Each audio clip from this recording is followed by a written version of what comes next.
Hello, YouTube. This is Mahadeva. All right, so I'm ready to just talk about some basic stuff. Go over basics. Sometimes it's important just to go back to the basics about how to accomplish anything in life. So I've been getting, maybe there's something astrologically going on affecting people. But I've been getting messages recently from people who are just feeling stuck. I've had experiences with people whom, in my perception, I'm watching them in my life, who I think are giving up. They're giving up based on how they feel. And so they're giving up halfway through, or they're they know that what they're doing isn't helpful to them, but they're just going to do it anyway. Or perhaps they're overwhelmed by negative feelings. They're sad. They're depressed. Something like that. And so they give up. Now let's see. On one of my recent things here, let's see, with the 10 list of something, one of my recent 10 steps to happiness, I think, and health. Let's see. Number 10, if you go all the way to 10, most people give up before achieving the goal. That isn't my wish on people. I don't wish that. It's just a fact. That the majority of people, when life is a challenging uphill climb, most people give up. And we could get into the reasons behind that. So you've got multiple ways of looking and dealing with life, and I do my best to try and give people as many tools as I can. The stuff you see me doing over here, Dr. Manhattan is my goal. This is what I play this because this is the reality of it. If you want fast, major achievement in anything, but especially in spirituality, you got to be willing to go through that. You got to be willing to be torn apart.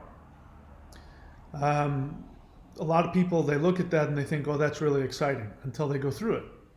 Then they realize it's actually what you see there. I mean, it's what doesn't look like a pleasant experience for Dr. Manhattan right over there. It's the pleasant experiences after he's able to put himself back together again.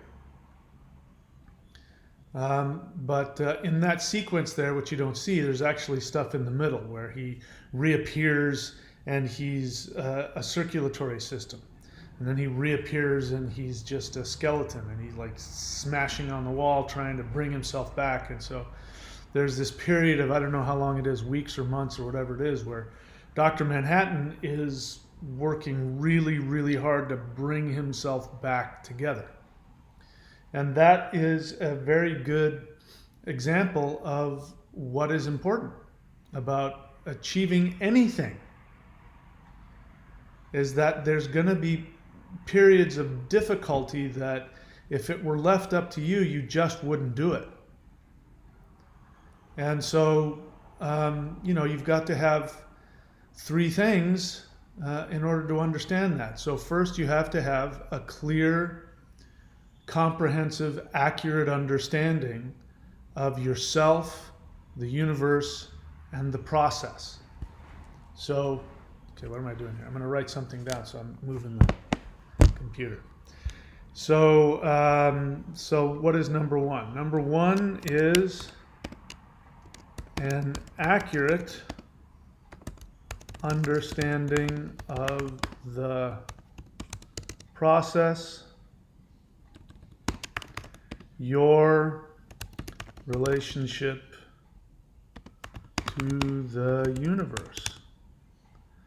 That has to be accurate. If you don't have an accurate understanding, then you will give up, because you won't know what the goal is, and you won't have a motivation. So I talk to a lot of people. I myself have had this experience about myself, what I'm about to share with you, but Lots of times I'll talk to people and they will tell me, I guess I'm just too lazy. And I tell them, I don't believe that anybody's lazy. I just don't believe that. I know that you think that you're lazy, but really there isn't such a thing as laziness. Because the truth is, lazy people work really, really hard to do nothing. Lazy people who don't do anything live a tremendously stressful life. Most people who are chronically lazy are people who suffer from anxiety. They suffer from physical issues, health issues, and a lot of that has to do with the tremendous amount of stress that goes into them not doing anything. So they work really, really hard not to do anything. In fact, I don't know what it's like in other parts of the world, but in the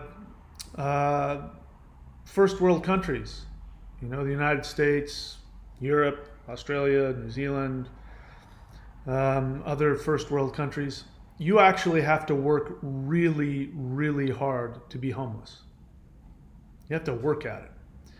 Now, I know that my brother's, last time I heard about him, I haven't heard about him in years, so I don't even know if he's still alive, but last I heard about him, he was homeless. And I knew because my sister was involved and had been working very hard to help him. And he had gotten into halfway houses, and he got into places where you have free room and board, but they have rules, real simple rules that you have to follow. And if you follow the real simple rules, you get free room, you get free board, and you get people help you get your ID back. He had lost his license.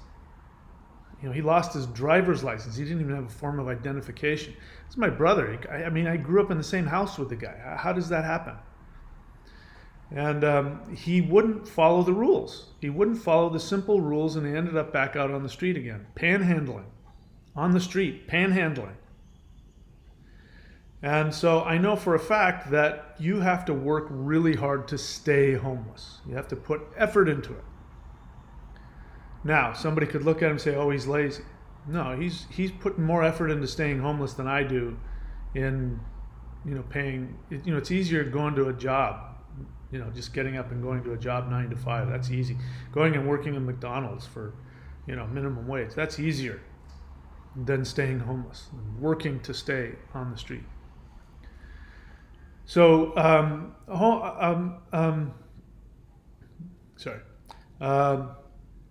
laziness, isn't it?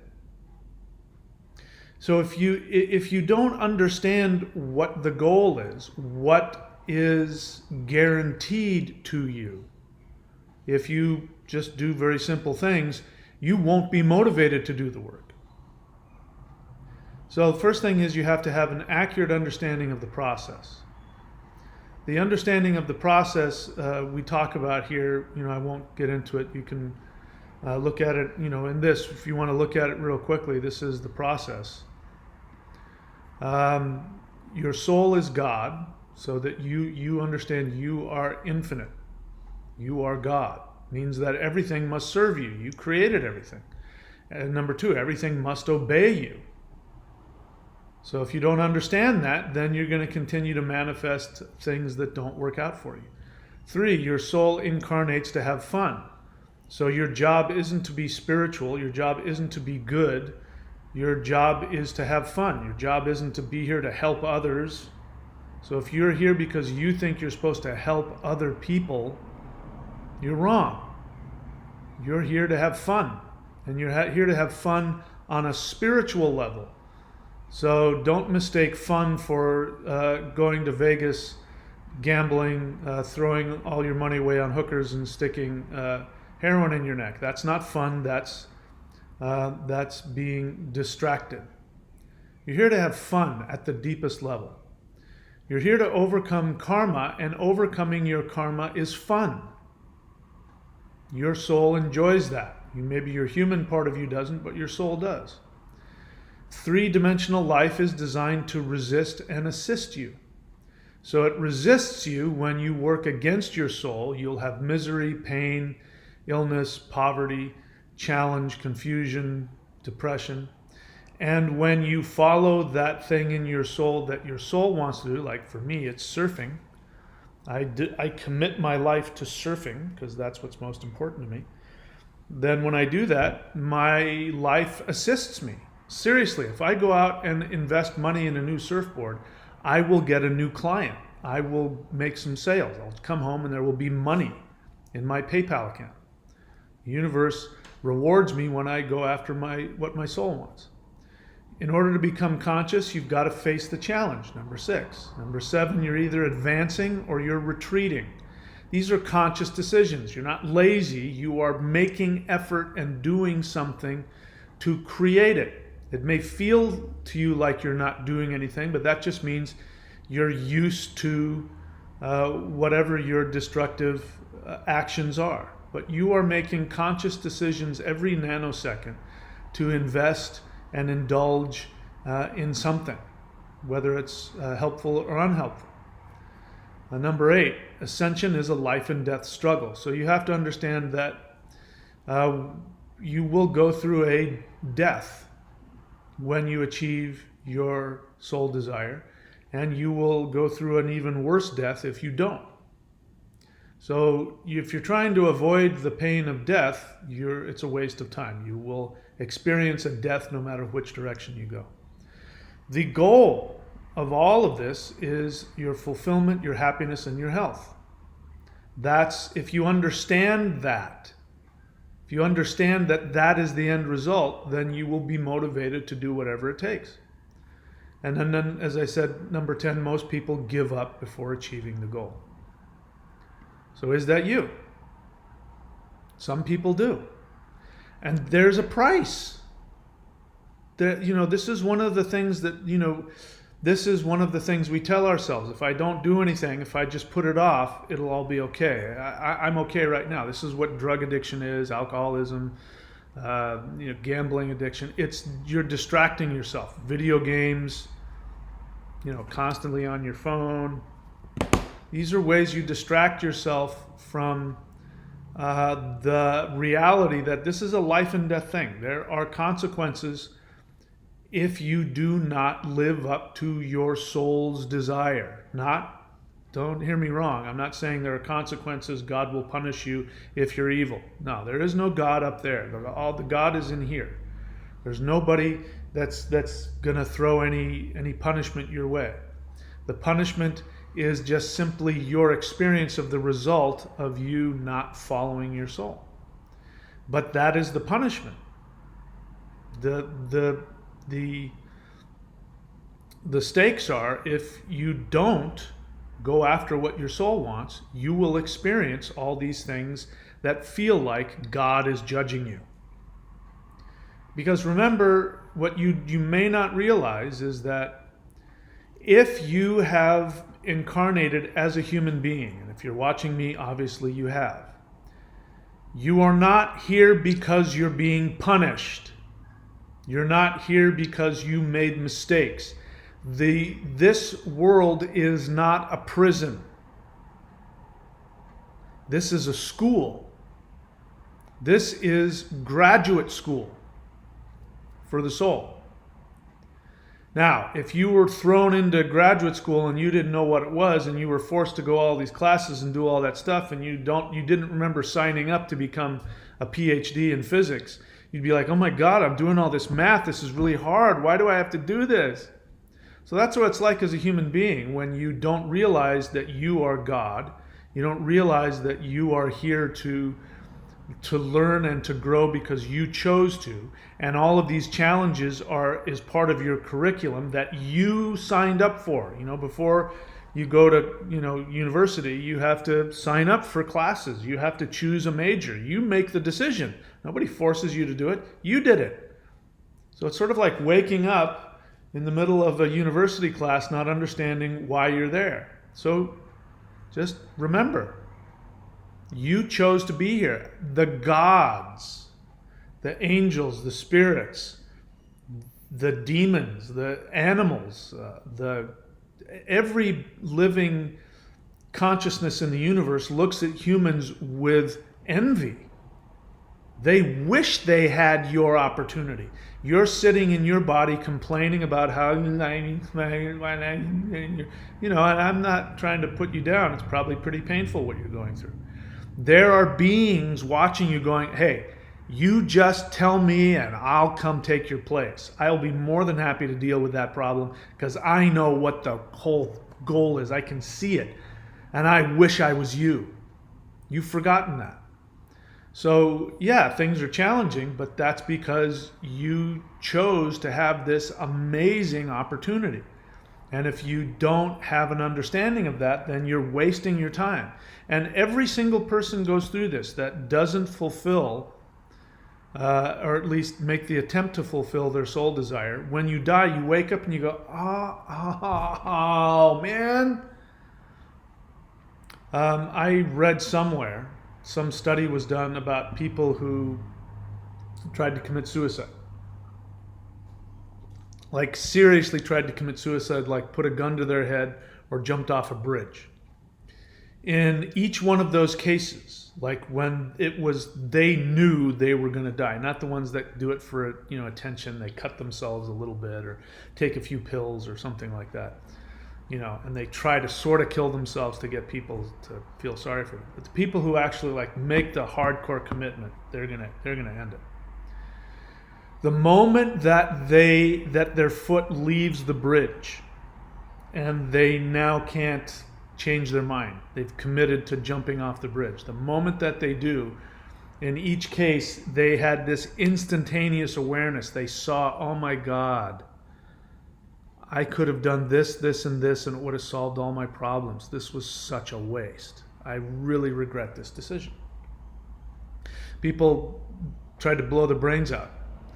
The moment that they pulled the trigger and they heard it click, and there are people, you can try and shoot yourself in the head and sometimes you miss and sometimes you survive. And whatever the case was, either the gun misfired or whatever it was that didn't kill them. In those cases, as soon as the click happened, time slowed down and they went, oh my God, I could have done this, I could have done this. And it was such a simple, I was just so wrapped up. I really wish I hadn't done that. And so, giving up and being lazy is a slow suicide. And listen, a lot of you guys don't know me. You have no idea what I've lived through. No clue what I've lived through. I'm not trying to compare myself to anybody else. Maybe other people have had it worse than me. In fact, I'm sure there are people that have had it a lot worse than I have. But I know what it's like. I know what it's like. There's really probably nothing you're going to tell me that's going to make me go, oh my God, I have no idea. I'm going to go, you know what, that's to myself. I'll go, yep, I've been through at least that much. So there's no sob story you're going to tell me that's going to make me think, oh yeah, of course you gave up. And I'm here to tell you that there are 3 things you can do to achieve success in anything. So the first thing, as I said, you have to have an understanding of the process. Number 2, I normally tell people there are 2 most important things in life are to pay attention and put effort. So number 2 is pay attention. Just on a really minor scale, people will contact me all the time and say, I tried to type in your website and it didn't come up, and and I'll go, and I'll give them, they'll go, oh, I missed that letter. Well, that letter was there. You just weren't paying attention. I notice this when it comes to parking. People can't park in the lines. They're just not paying attention. And unless there's something physically wrong with you, like you have some kind of a, mental deficit, unless you're under the influence, unless you're asleep, really that's one of the most basic things. People just don't pay attention to what they're doing. Now, when somebody wants to learn something, again, surfing, that's my thing. In order to learn, surfing is hard to learn. You have to go out and you have to People ask me, how should I learn to surf? I say, well, here's what I did. I was 10 years old. I took a surfboard. I went surfing every day for a whole summer. By the end of that summer, I knew how to surf. It took a lot of dedication. And you have to train, you really have to work at training your body and your mind and everything. And your nervous system has to learn all kinds of, it takes, but once you learn it, it's not something, if you take time off, you might have to brush up and get your skills back. But once your nervous system learns it and it becomes a habit, you can do the seemingly impossible and stand up on this flimsy little thing and stand and walk on water. You have to pay attention, but you have a motivation to pay attention. The motivation is, I really want to learn how to surf. I really want to do this. This is fun. So it's worth it to you. It's worth it to you to put and pay attention.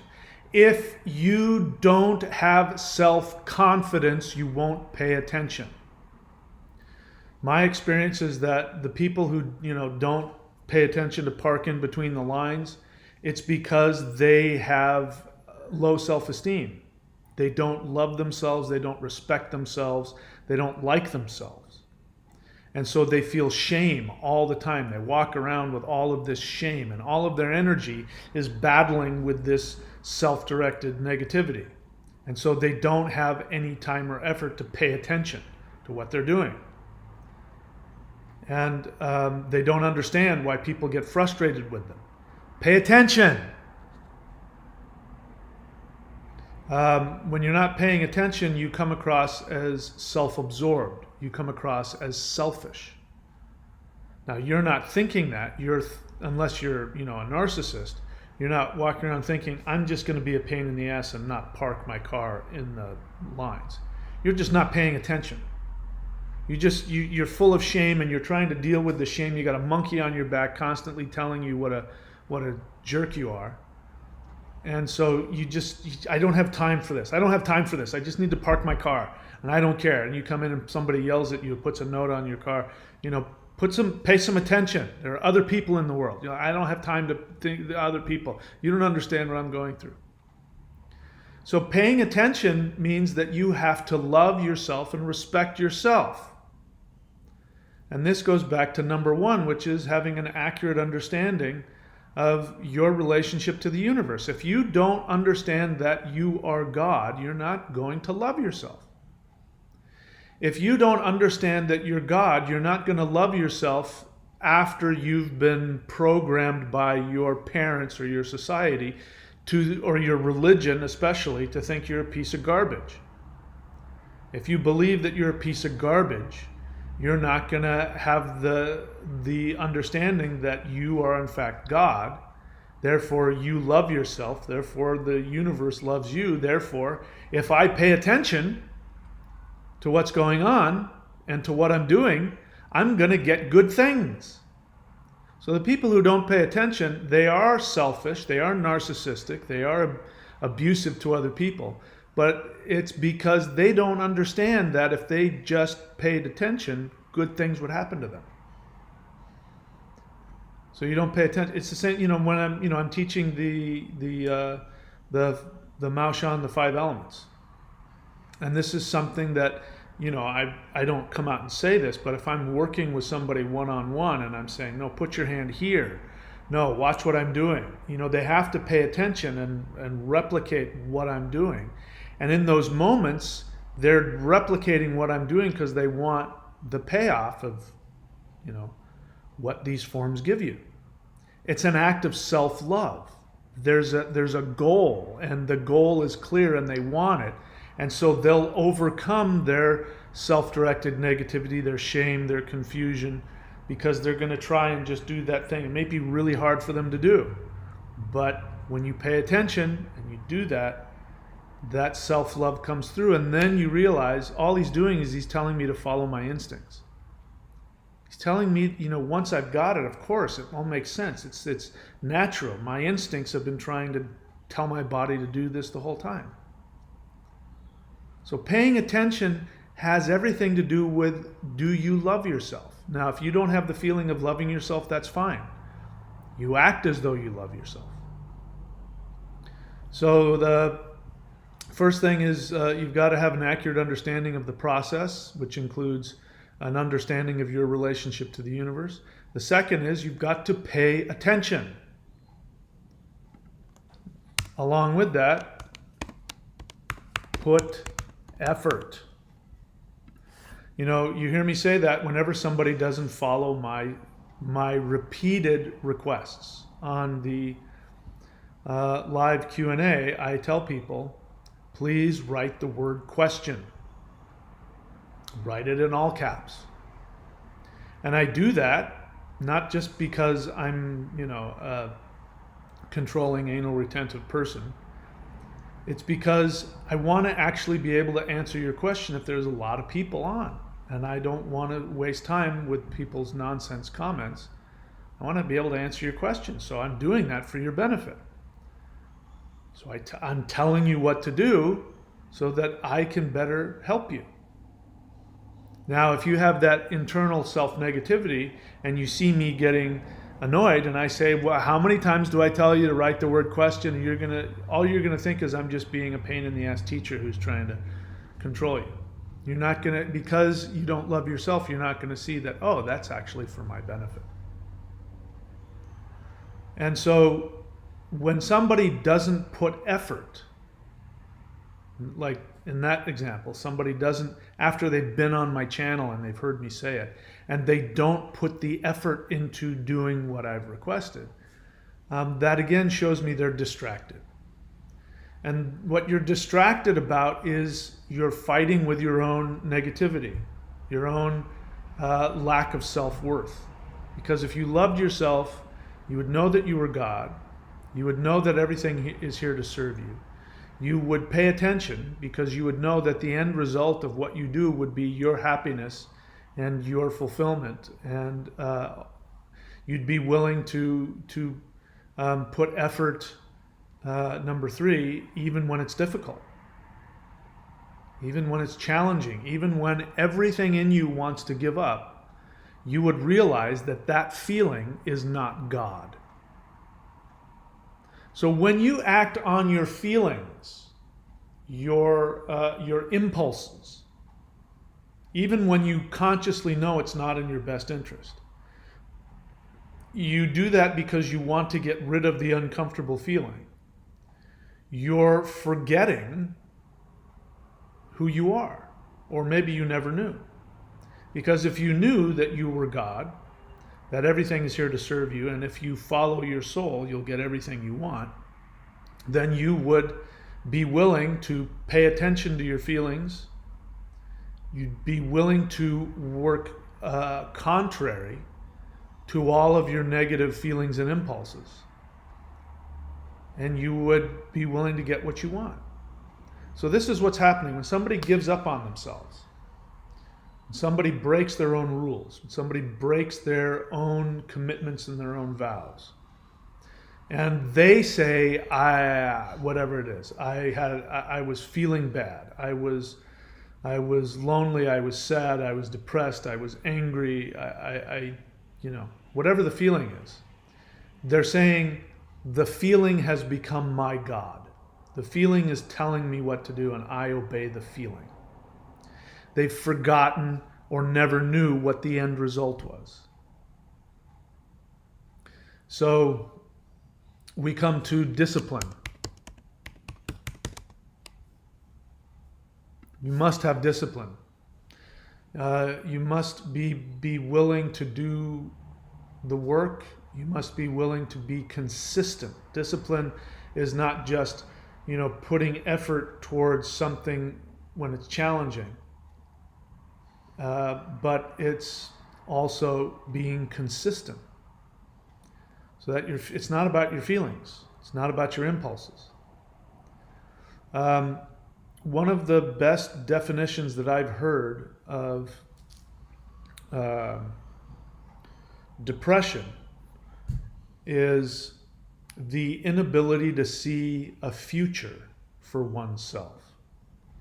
That's another way of saying the inability to see the carrot in front of you, the motivation. Why are you doing it?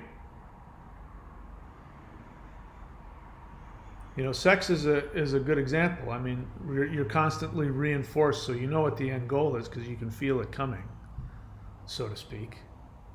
Pun unintended. And so you keep doing it. You put the effort in because you know what's going to be there for you, what your experience is going to be. When you don't know what the end result is and you're not enjoying the process, then you stop. And people who are depressed are people who are not aware of what their soul wants them to do.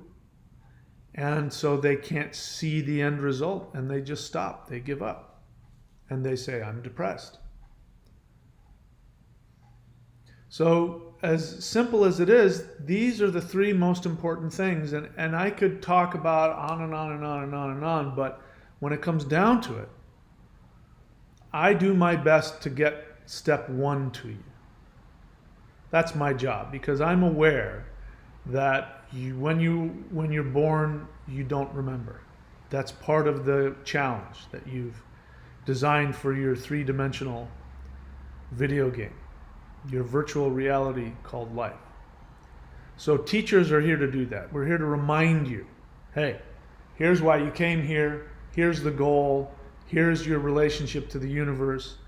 Your experience with your feelings are your experience. Nobody can take that from you. You've got to work through that. Your challenges are your challenges. I can't take them away, nobody else can. Only you can do that. So, if you have an accurate understanding of number one, then you'll be more motivated to do 2 and 3. Pay attention. Put effort. Putting effort is another way of saying being disciplined and being consistent. It's another way of saying doing, one of my favorite phrases in the world, contrary action.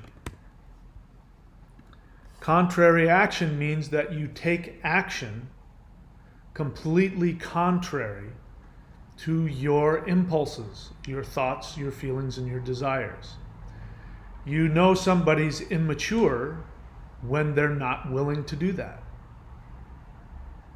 I teach African drumming. I teach traditional African drumming, which is not what most people think it is. Most people think that it's I might even have it here somewhere. Let me see if I can find it. Most people think that African drumming is, there it is. Most people think that African drumming is a drum circle. Drum circle is just narcissistic chaos. I know it's fun for people, especially if you're not a musician. It's fun to just go grab a drum and just do. I'm trying to get this pulled up, but it's not cooperating. There we go. All right, so here's Yoruba drumming. Oh, wait, there it is. Where's the? So let's listen to this and look. Let's look for the discipline.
maybe if you didn't know what you were looking at, you would think that those were two musicians. Oh, it's coming down, it's really raining. Those were just two musicians that were spontaneously just playing around. But no, every single one of those notes that you heard is precisely mapped out. It took time, took me years to be able to play that song with him. And then I was able to go and teach that. And of course he was playing the lead, but I've also mastered the lead. I could play that same lead pattern that he was playing. And that took a long time, discipline and effort. You don't know that necessarily by listening to it. Maybe you can't even hear the different the different things that were going on. But it's a mathematical equation. You put this rhythm, connect it with that rhythm, with this timing, it opens up the portals to the universe. And the gods come down, and that's why when you see me, I start doing all this weird stuff like I'm having a seizure. It's the gods coming into your body. It's the most incredible experience.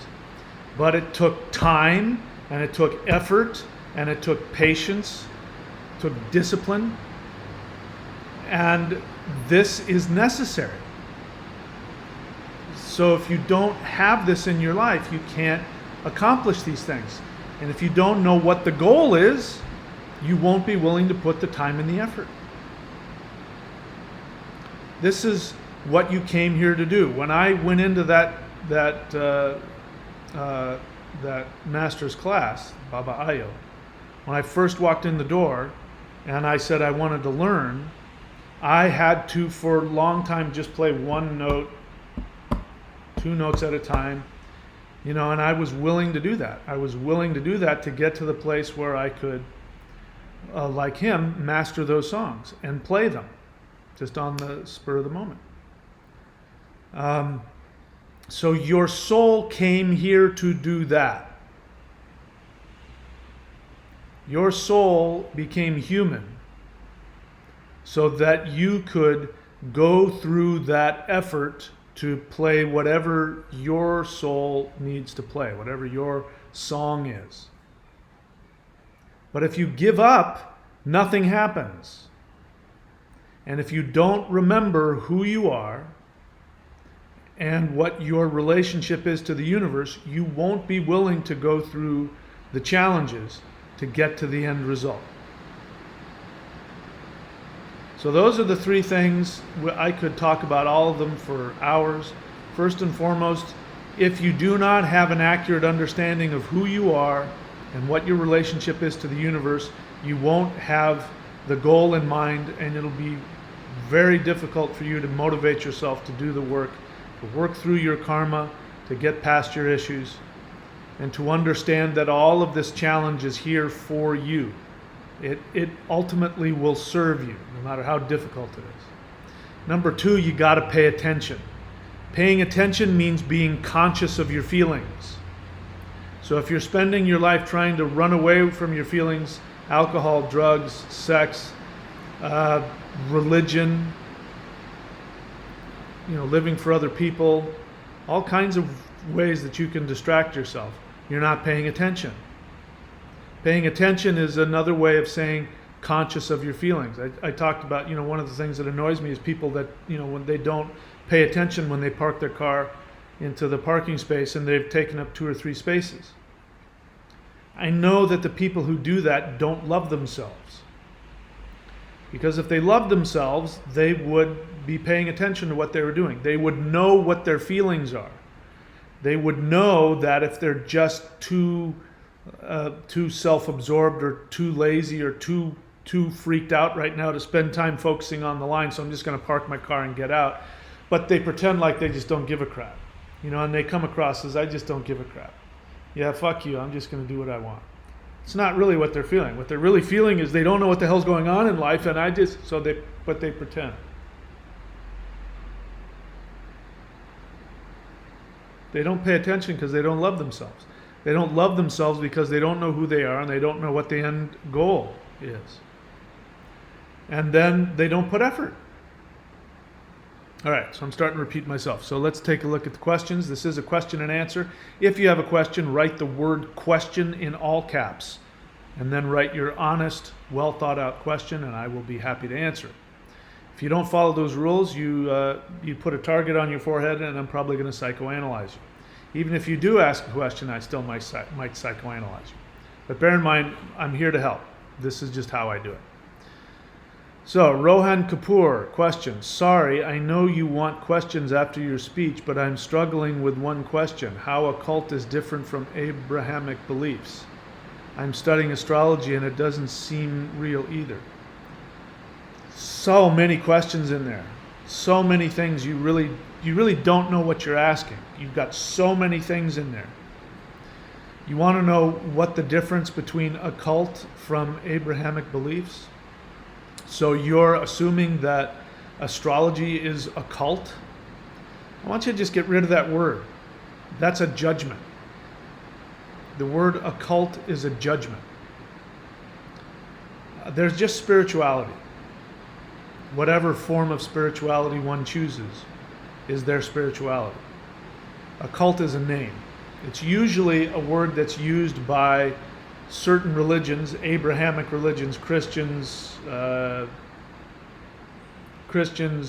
Jews, and Muslims, and variants of those. They have a judgment.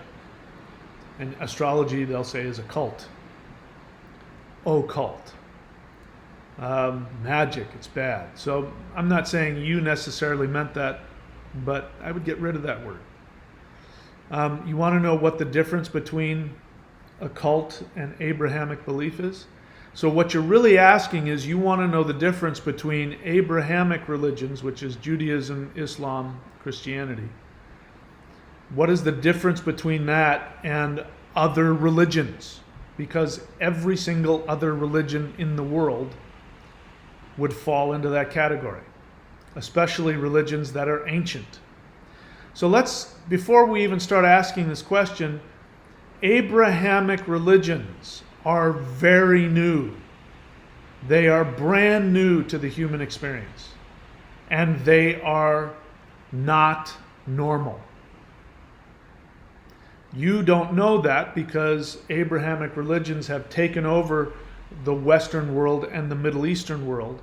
And so you've been told that Abrahamic religions are the original religion. You believe the mythology that there was God, and then there was Adam and Eve, and then there was Noah, and then there was the flood, and then there was Abraham, and then there was Abraham, Isaac, and Jacob. And you believe that that goes all the way back to the beginning of humankind, that the first human religion was this monotheist religion to the complete, total nonsense. It's totally untrue. Abrahamic religion came into existence, I think it was 380 BC, only 2,300 years ago.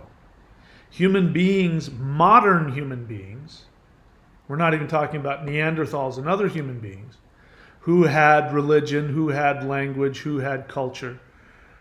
Human beings in their modern form have been on the planet for at least 100,000 years.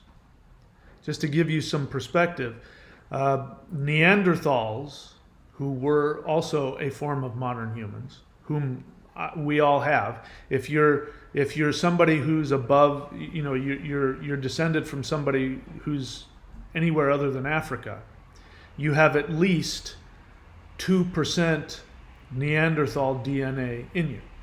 So you are part Neanderthal. Neanderthals were walking around the planet for 400,000 years. 400,000 years. We've been modern humans for 100,000 years. Monotheism is 2,300 years old, 2,000 years old. So the first difference is it is a very new understanding of spirituality. So in my books, which if you want to read my books, this is a great way to avoid asking questions that I've already answered. You can go to courses.thunderwizard.com and you can see where my books are. Or you can type in Amazon, you can type in Michael William Denny. Denney. You can type that into Amazon, you can find my books.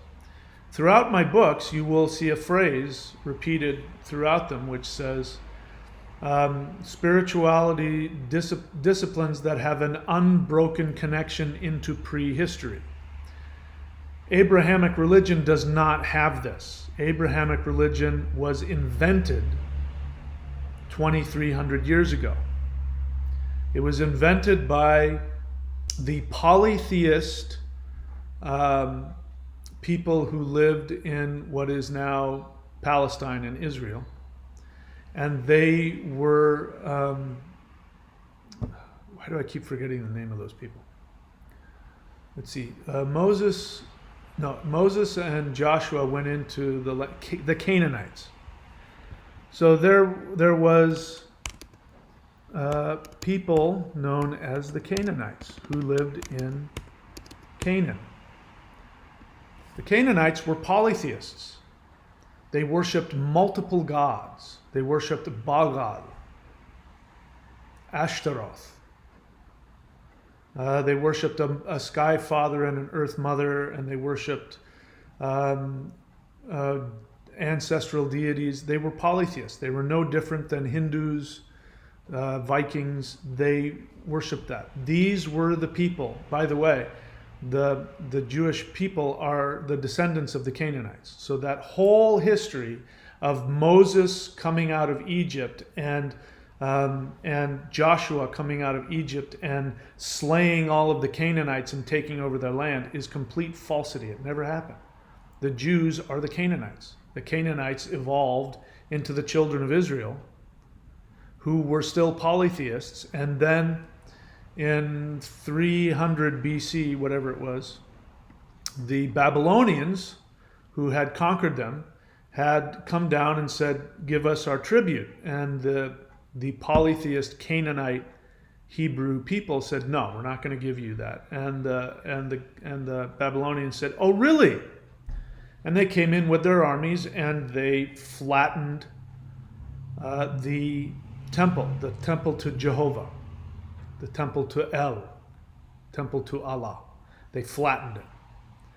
Now, the Canaanite Hebrew priests who worshipped Jehovah, Yahweh, El, they worshipped that God who was the God of the Israelite people. It was their national protector God. That's why the priests and the elites worshipped Yahweh. Everybody else had altars in their home to Baal, to Ashtaroth, to the sky gods and earth mothers, and they had all these you can see it in the archaeological record. You dig up homes before 300 BC, everybody had these polytheist altars to these multiple gods. These guys came back after 70 years. The elites, the priests and the elites were taken captive by the Babylonians as a punishment because they wouldn't pay their taxes. And after 70 years, the Babylonian Empire fell and all these guys came out and they came back to their home of Israel and they brought with them a new religion. And in that new religion, they had this false history of, we overcame the Canaanites. We were taken captive in Egypt, and none of that is true. None of that happened. They then started to ritually slaughter any of the Canaanite people, Hebrew people, who did not want to take in this new religion. This is your God, Abrahamic religion people. And so what's different? What's different is that it's a completely false, made-up religion.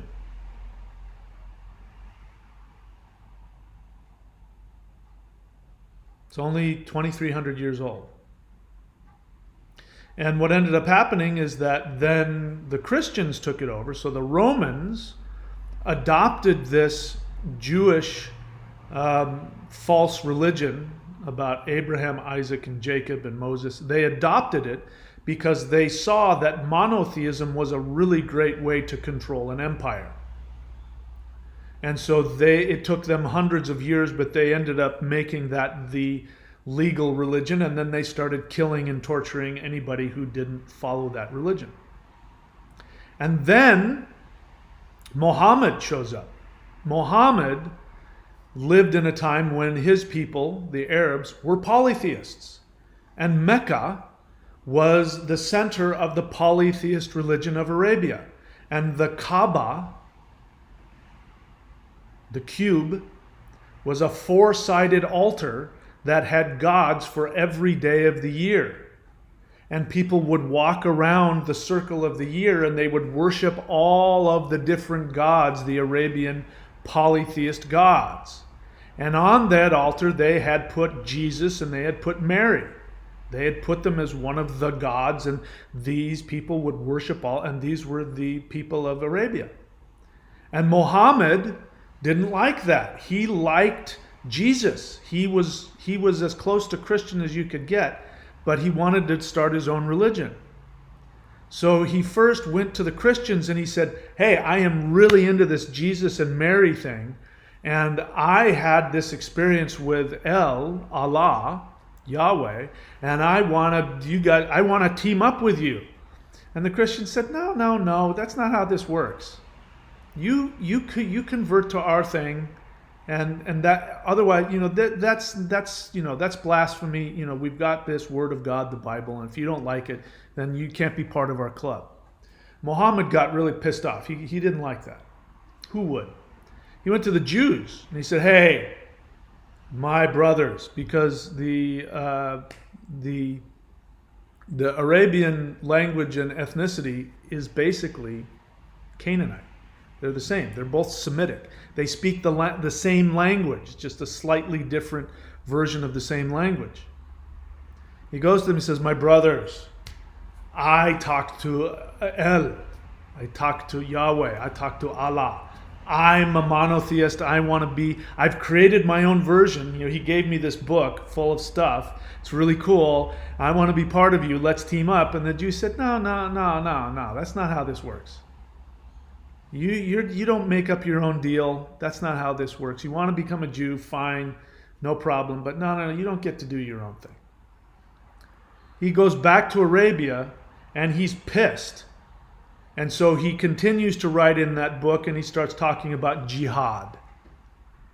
Boom, you have Islam. Islam means I surrender.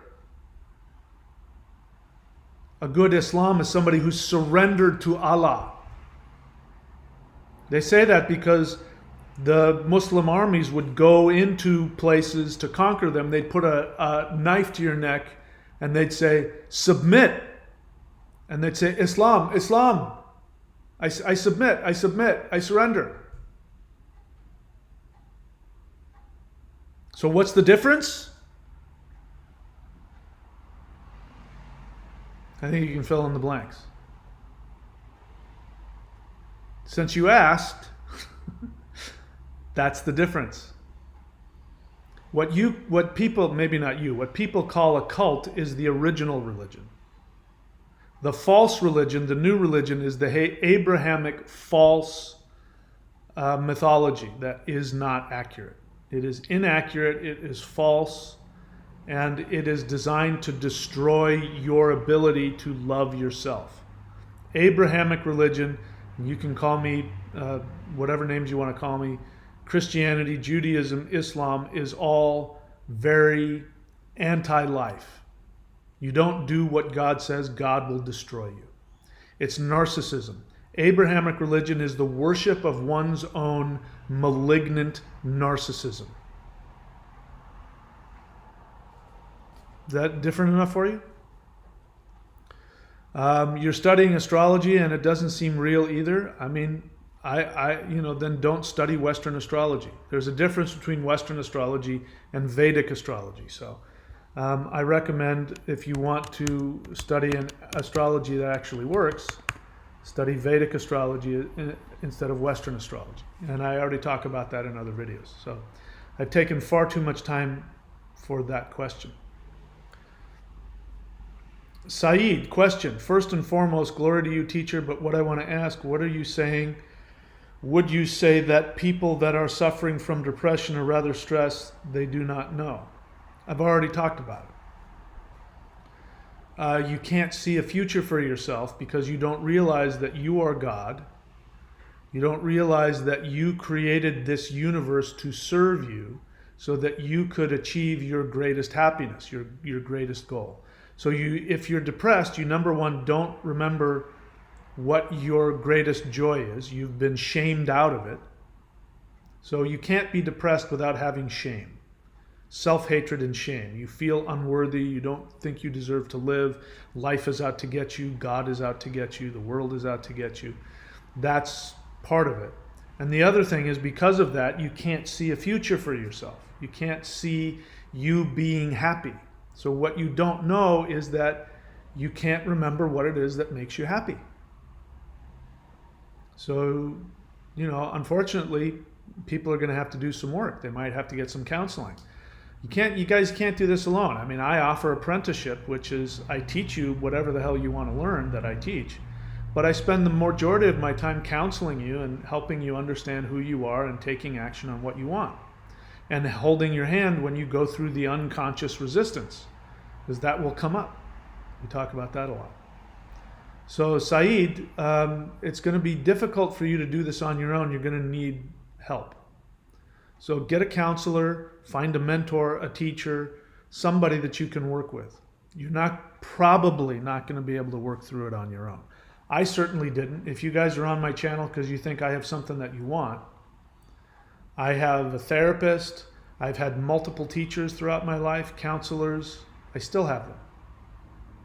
So if you want what I have, you got to do what I do. What else? Patrick Sutton. Okay. Question. The real love trance. Question. What is your belief on how the world, the universe, or all life forms came into existence? Who says I have a belief on that? What does it matter? I mean, it's a great question. I think about it all the time. I mean, I'm watching, I watch a lot of videos on physics and astronomy, and the questions about what are black holes, and some of the thoughts in modern physics is that our universe the Big Bang was a black hole coming into existence. So the other side of a black hole might be a universe. I don't know. The real love trance. I don't know if you've read my books or not. I've talked about it numerous times on many of the videos, but most mythology has a very similar understanding, which if you then backtrack it and apply it to what physics is coming to, it starts to sound like that it started with a black hole in another universe. But in the beginning there was nothing. There was a void.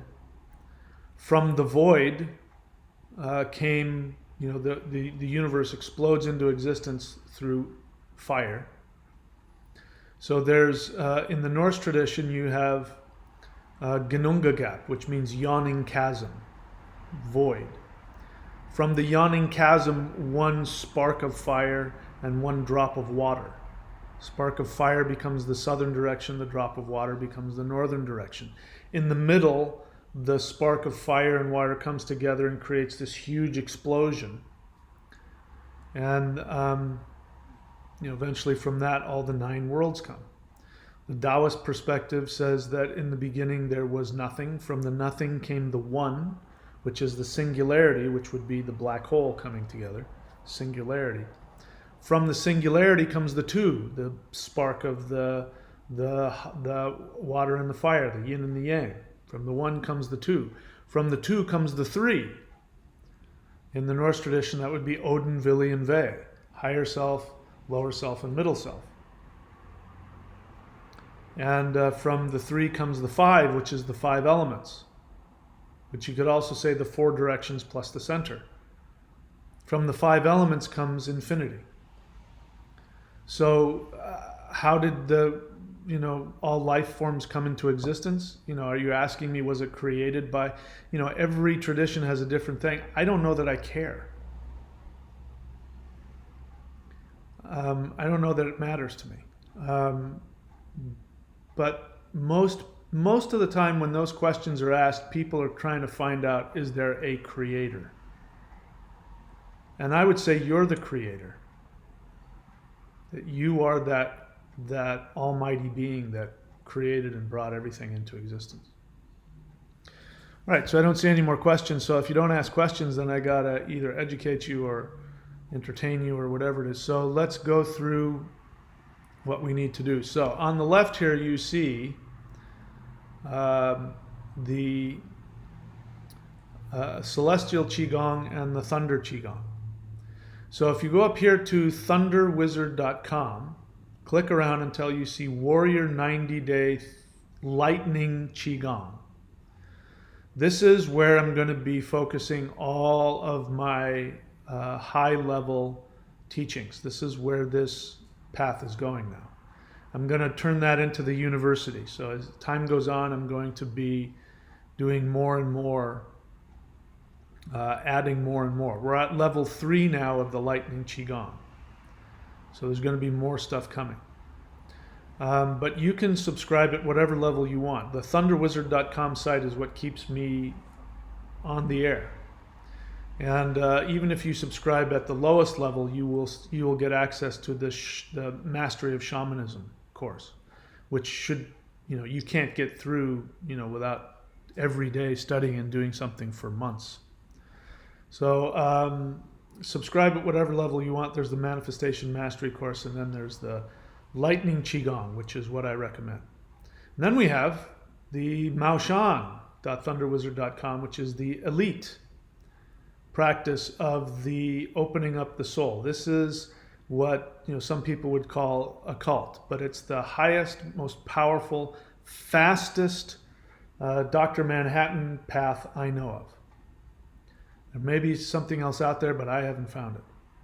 And so I'm teaching you how to use movement and alignment of the body in forms to be able to tap into the 5 elements, which will open up the meridians of the body and open up this lightning power that surrounds the soul, which the whole point of it is to turn you into a Dr. Manhattan. If you want to go that route, you can go to the Maoshan and do that. But people who do the Maoshan, I also require that they do the Lightning Qigong.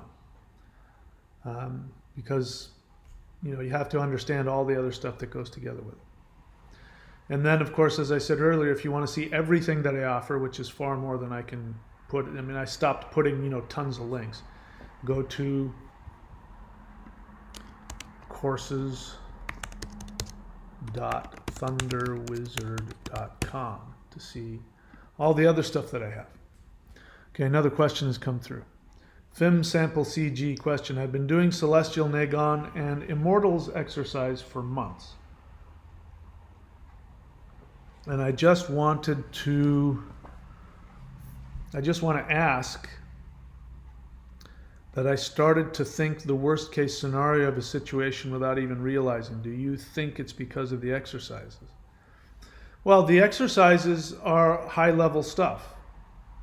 So let's do some, hang on, I'm a little chilly here, so I'm going to put on something.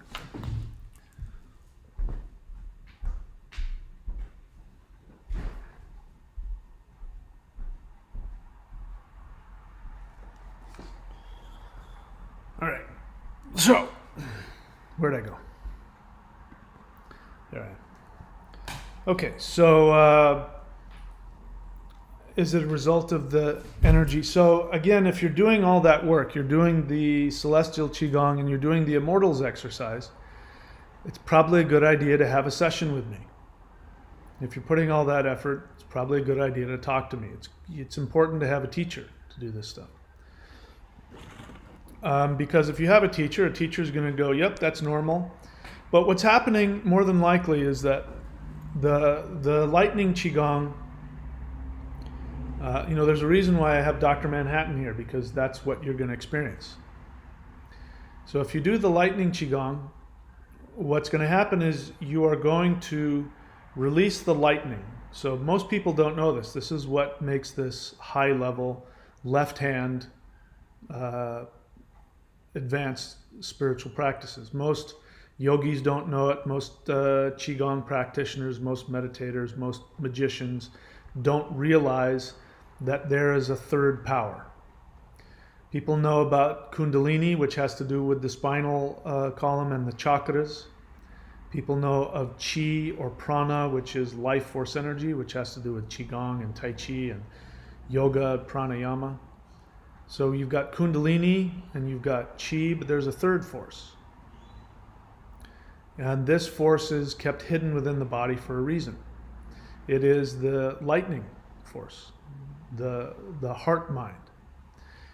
You have your eternal soul lives right here in your heart, and it's an infinitesimally small point of light that is infinite. And that light is multidimensional. It's not bound by time or space or 3 dimensions. So in order to keep that infinite, extremely powerful essence in 3-dimensional reality, which is you, it is surrounded by lightning. So lightning is feminine. The soul is masculine. So this is the yin and the yang. This lightning power is around the soul, and imagine the soul sort of suspended inside this really powerful lightning. It protects the soul from the harshness of 3-dimensional reality, because 3-dimensional reality is very harsh. Sorry, I just didn't want to look down on you. Felt like I was looking down on you. So 3-dimensional reality is very harsh on the soul. So in order to protect it, the soul is surrounded by this lightning. But 3-dimensional reality is also protected by the lightning from the soul, because if your soul was let out into 3-dimensional reality, you'd tear a hole in space-time, because you're beyond space and time. So that lightning power keeps the soul suspended and safe. Now the soul can interact through 3-dimensional reality and experience it. So this lightning power, when you do these exercises that you see me doing here, these very simple, benign-looking things, when you do them, you stimulate meridians in the body, which starts flipping switches to release the lightning. So the lightning starts to get released in your body. And if you are fully enlightened when you do it, you will have immediate blissful access to your soul. You're not. If you're a human being, you're not fully enlightened. So what happens is the lightning power acts as a shield. So all of the harshness of reality, every time that you were hurt, abused, betrayed, you got your feelings hurt, you were disappointed, any negativity that happens to you gets lodged in the lightning. That's what it's there for, because it comes in and acts like a shield. And so it starts holding all these different pains, hurts, issues, karmas. It's holding on to it and keeping it from the soul, so that the soul won't experience the harshness of 3-dimensional reality.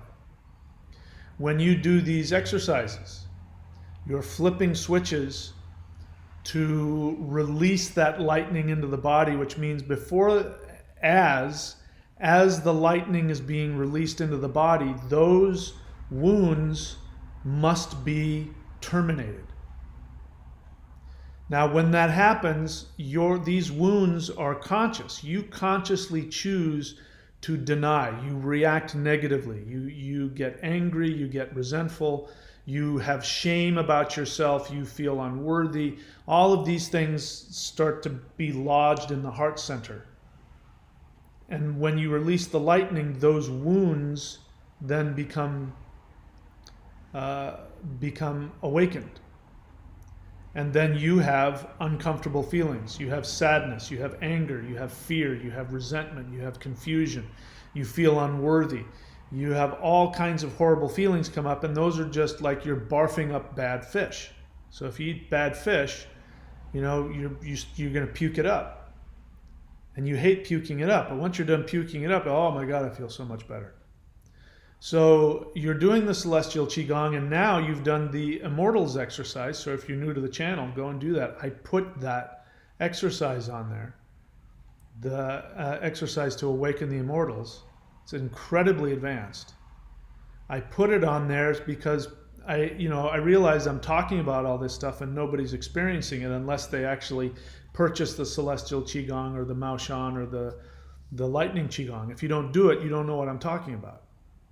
So I gave it to you for free so that nobody would say, how do I know this thing is real? Well, go do the immortals exercise for a while and then tell me that it's not real. I dare you. You'll find out really quick that it's really powerful. So Fem Sample, you've been doing it and you probably kept doing it because it feels good, right? The energy feels really good. You can feel this connection. You're feeling your awareness, your change. You're starting to shift to another level of reality, right? And it feels really good in the beginning, and then all these feelings start coming up. It's different for everybody. It depends on what's lodged in your heart center. If you're full of fear, you're going to be afraid. If you're full of anger, you're going to get angry. If you're full of sadness, you're going to get sad. If you're full of confusion, you're going to get confused. You're probably going to have all of these feelings come up. So you start to think of the worst case scenario of a situation without, that's because that worst case scenario thought is going on all the time, but your heart center has it in stasis. It's trying to protect you. It's trying to protect the soul, and it's also trying to protect you. But the truth is that after a while, the lightning can't hold on to it, and it gets into the body. People get cancer, they get heart disease, they get depression, they get fibromyalgia, they get back pain, whatever it is, you pick it.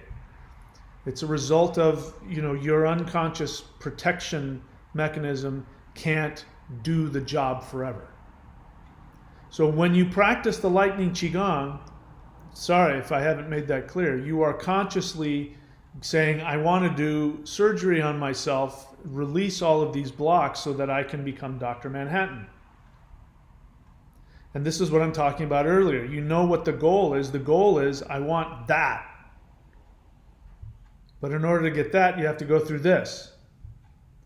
So you're willing to go through this in order to then become what he becomes later, which is that. You want to have that? You got to go through the process you're going through.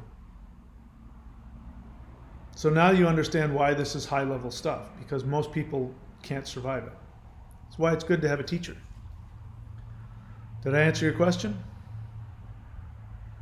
You said, I don't know if I'm flipping out or not. You are flipping out. What does that look like? He's flipping out right there. You think Dr. Manhattan was having a good time? No, he was flipping out. But there's this town called Going Crazy. And then there's the town of Sanity, and there's the town of Insanity. And in between the town of Sanity and Insanity is the town of Going Crazy, flipping out. Now, if you're on your way to becoming insane, which is denial of yourself, allowing the self-hatred and the shame to drive you to a place where you run away from your true reality, which is what most people do, then you will go through a town called flipping out and going insane. So then but by the time you get to the town of insane, you're no longer flipping out. You're just insane. And you don't realize it. Insane people think they're sane, but they're not. They're totally loopy. Now, when you start to become sane, you travel from the town of insane, and you go through the town of flipping out, going insane, and you start feeling like you're going insane. Actually, you're going sane. But in order to become sane, you have to go back to that feeling of not knowing what the hell life is. And like Dr. Manhattan, everything's coming apart at the seams. So this is, again, why you have to have a teacher, because a teacher will say, no, you're losing it. You're going nuts. Or he says, no, you're actually becoming sane and you're just waking up to all of it. So you are flipping out. But it's a good thing. As long as you continue to meditate and follow my teachings and, get somebody that you can work with. Get a counselor, a therapist, a mentor, me. Get somebody that you can work with who will hold your hand while you flip out. Hidden Blossom question. Do you have any videos or tips on dealing with the ego death experience? Yes, every single one of them. Go to thunderwizard.com and subscribe at whatever level. The Manifestation Mastery course is a really good one. Just above your question, you have a link. Courses.thunderwizard.com. I mean, it's amazing to me. Again, paying attention and putting effort. Two most important things. People ask me these questions like, yes, that's what the links are for. Explore the channel. Learn how to go onto my channel and learn how to search within my YouTube channel, the free YouTube channel of all the videos. That's all of my videos. I talk about all this stuff. So welcome to the channel, Hidden Blossom. Welcome to the channel. But again, just watching a video isn't going to realize what you guys are asking me. I know what you're doing because I did it myself. You have major unresolved life karmic issues you're struggling with, major. And you're doing your best just to hold yourself together and get through this life. But it's major. Feels like it's killing you sometimes. Sometimes it's utterly overwhelming. There's a reason why people become QAnons. There's a reason. It's not coming out of nowhere. So you're going through a hell of a lot. And you want me to give you a pill or a book or a video to solve the problem. You want to get over your fear of overwhelming energy. Fear of the overwhelming energy. I don't know what that means. But being overwhelmed. You want me to give you a fix. There isn't a quick fix to any of it. This is why people get involved in traditions. They become initiated into a tradition and they spend their whole life learning the tradition. They become a Buddhist monk. They become a Zen monk. They become a Hindu practitioner. They become, whatever it is. That's why it takes time. Go back to the 3 steps. The first one is you have to have an understanding of who you are and your relationship to the universe. Then you must put effort. And then you must, what did I say? Put effort. And what was the third one? I forgot already. Pay attention and put effort. So you must pay attention, which is pay attention to your feelings, your overwhelming feelings. And then you have to put effort, discipline. This is another way of just talking about meditation. The goal of meditation is to have you become conscious of all of your thoughts, feelings, and impulses. It's not meant to get you to disconnect. This is the fast track. The reason why Fim Sample is flipping out is because instead of spending 30 years looking at one feeling and analyzing it and through meditation, I'm giving him these exercises, which is making him experience 30 years of awareness in a week. Yeah, you're going to flip out. You can do it the fast way or the short way. I want to do things the fast way. I'm impatient. But I still have to go through the same level of awareness. I just do it in a quicker time frame. So if you want that, this is what I offer. You want to do it a slow way, go become a Zen monk. I got nothing against it. Spend the next 30 or 40 years meditating and taking one thought at a time. It's up to you. So Hidden Blossom, I don't have one video with one tip on how to deal with. I mean, if you got it, you got to work through it. You got to put effort and pay attention, which demands time, discipline, and energy. I don't know of any other way. If there is one, I'm not aware of it. And I'm not sharing anything that I haven't had to do myself. I've been doing this path here for 30 years. And I'm finally getting to the place where I'm comfortable. Sorry, it took me 30 years, but I'm a really screwed up person. I'm one of those people that, if you knew what the hell I've been through and what goes on in my head and the stuff I've experienced, you would understand. Maybe you're not as messed up as I am, so you won't have to spend 30 years to finally get comfortable in life. But that's what I had to do. I've been on the other side of infinite love and godhood, but I have so much fear when it's occurring. So it doesn't mean that you've achieved that. You had an experience. But if you truly, truly, truly went there and experienced it, you wouldn't have this overwhelming fear of any of it. It means you haven't achieved it. This is, I don't know you. I didn't have your experience, so I don't know what you're talking about. So maybe I'm wrong. But this is why people who, do psychedelics, they call it shamanism, shamanism is not psychedelics, but that's what people call shamanism now, is taking psychedelics. Psychedelics will give you an experience. If you're lucky, you'll have an experience of the infinite, but it doesn't mean that you're ready for it or that you understand it. You didn't earn it. But more than likely, you will have an experience of your unconscious.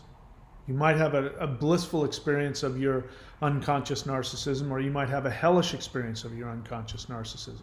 You had an experience. It doesn't mean you achieved anything. So I don't know you, Hidden Blossom. You say you've been on the other side of infinite love and godhood, but I have so much fear when it's occurring. It tells me that you haven't really resolved it. You haven't really experienced it. If you experienced it, it wasn't a complete transformation. It was, you had a hint. You got a glimpse. You looked through the keyhole. I'm not judging you. I'm no different than you are. I haven't completely experienced it either. Otherwise, I wouldn't be here anymore. I'd be in another realm. So, you got to accept that you're human. And it's so, it's so easy. A lot of people want to, and we all, I did it, especially when you're younger. People talk about, I'm woke now. Somebody left a comment on my channel the other day. I became enlightened at 18 and then proceeded to then criticize me for something. Yeah, really? Yeah, you're that enlightened. That's part of the inexperience. That's part of the, the quote immature aspect of it is you have this experience and you think you're awakened and you're enlightened, and then you get into real life. And then you realize, oh, this is hard work. I'm not fully enlightened yet. Here's the thing about Kundalini awakening that people don't realize. People think that if you open up all of the 7 chakras and you get to the crown chakra, that you've achieved enlightenment. You go into samadhi, right? People think if you've gone into samadhi, you've achieved enlightenment. You're only halfway there. You've just barely cleaned things out. Because once the Kundalini goes all the way up to the crown chakra, then it has to turn around and go all the way back down. You have to ground it into reality. So a truly enlightened person is somebody that you will never see as enlightened. Myself, as a teacher, I'm not fully enlightened, or I wouldn't be talking about it all the time. Sadhguru, he's not fully enlightened either. I have nothing against him, I don't know him. But the reason I know he's not fully enlightened, because he's constantly talking about spirituality. The people who have had complete enlightenment are the people that don't need to talk to anybody. They don't need to teach anything. They'll be that person in your neighborhood. They might be living right next to you. They're the person that's always there giving out cookies to people. And, when you have problems, they go, don't worry about it. You'll be fine. Here, come on, have a cup of tea and a cookie. Hey, have you met my parrot and my dog? Let's go take a walk. They just love life. They're there. They're happy. Those are enlightened people. They realize it's all spiritual. It's all nonsense. It doesn't mean anything. It's all just a bunch of hooey. They're empowered with their self. There's one guy He's not alive anymore. He died in the 70s. I'm trying to remember his name. He was one of these sadhus that lived in the Himalayas, and he just had like a cane and a diaper. He just lived in a cave and he didn't own anything. And he talked about enlightenment, and he said that he just was just happy and comfortable with himself. That just being in his own presence was all he needed. And he would talk about meditation. He'd say, "Oh yeah, meditation, I did that. I don't do that anymore. I used to do that." He says, "You got to do that in the beginning. You got to meditate in the beginning. But once you achieve enlightenment, you don't need to do any of that. I don't do anything anymore." And he died, I think, when he was in his 90s, and he looked like he was 30. Just he looked like he was 35, but he was 90, and then he just died. That guy was done. He was done. He had lived every single life that he had meant to live in the body, and he was happy. He'd achieved everything he wanted to achieve. You're here because you want to achieve something. I'm here because I need to surf. I'm obsessed with it. I have to hold myself back. Right now I have 1, 2, 3, 6. I think I have 7 surfboards. I'm trying to sell 2 of them, and there's 3 I want to buy. I'm just obsessed with it. I'm obsessed with wanting to surf all the time. I have to, I can't surf every day, because if I do, my neck and back gets really stiff and I can't function. So I have to go every 2 or 3 days if the weather permits. And it's my whole life. When I finally get enough surfing in and I don't need to surf anymore, maybe I'll be enlightened. Maybe this is my last thing. I don't know. Maybe there's something else I'm going to do. That guy, he's done all of his thing. He was a businessman. He was a king. He was a pauper. He was a husband. He was whatever the hell he was. He did all those things, and then by the time of the end of that life, he just didn't care. He was happy. He didn't need anything. So all of this stuff here, even this is a path. This is even becoming Dr. Manhattan is not the end. It's not the end. The end is when you've done everything your soul wants to do, and you're happy and there's nothing left you need to do. Then you'll be done. Then you can move on to the next level. So stop trying so hard. Overcoming the fear, having the fear, don't have the fear. Stop trying so hard. Let's see. Baba Junzo, is this a question? Yeah, I only respond to questions. All right, that's it. Yeah, Sadhguru's here. I'm here. So the Kundalini has risen to here. This is why I talk all the time. This is why I teach. My Kundalini's here. When my Kundalini gets up here and then comes back down, then I won't care anymore. And to be honest, I only do this. I only teach because it's the easiest way for me to make money and surf. And it's the easiest way for me to control my time. Now, I enjoy doing it. I would do it anyway. I enjoy it. I'm driven to do it, but I have no ego about it. None of my neighbors know what I do. None of the people that I meet know that I'm a spiritual teacher. Nobody, unless, they've become a student or they somehow find out, nobody knows. I have no interest. I don't need a following. I don't care how many followers I have on YouTube, except that I want to be successful and have the money to surf. So that's the only thing when I'm looking at being successful in my business, because I want to surf. But the rest of it, I don't care. If I make friends with somebody, I don't interact with them on a spiritual level. It just doesn't matter to me. I have no ego about that. I don't know what that has to do with anything. Let's move on. So Rebel Jacobs, welcome to the channel. If you're new to the channel, if you look up, you'll see Hidden Blossom. See, she writes the word question in all caps. She does that to get my attention because otherwise, as you can see, there was just a comment. I don't read the comments. So I want to see your question so that I can answer it. So do me a favor in the future, write the word question. You say, what about higher dimensions? That's not a question. What do you mean, what about higher dimensions? What about them? What about the city of Chicago? What about the planet Saturn? What about them? You have to put some time. Remember the three things that are most important. Know who you are and your relationship to the universe. Pay attention and put effort. Pay attention to what you want to ask me. Put effort into writing the question. So you say, what about higher dimensions? I've seen higher things. I'm bored here, but maybe a higher dimension would be interesting and fun. You didn't ask a question. You just told me something. If that's what you think, well, good for you. Maybe a higher dimension would be more fun. What do you want from me? How can I help you with that? All right. Any other questions? Nothing else? Okay, because I'm getting hungry. So I've done all of the things. So thunderwizard.com. Click around till you see Warrior 90 Day, Lightning Qigong. Courses.thunderwizard.com to see everything that I have available.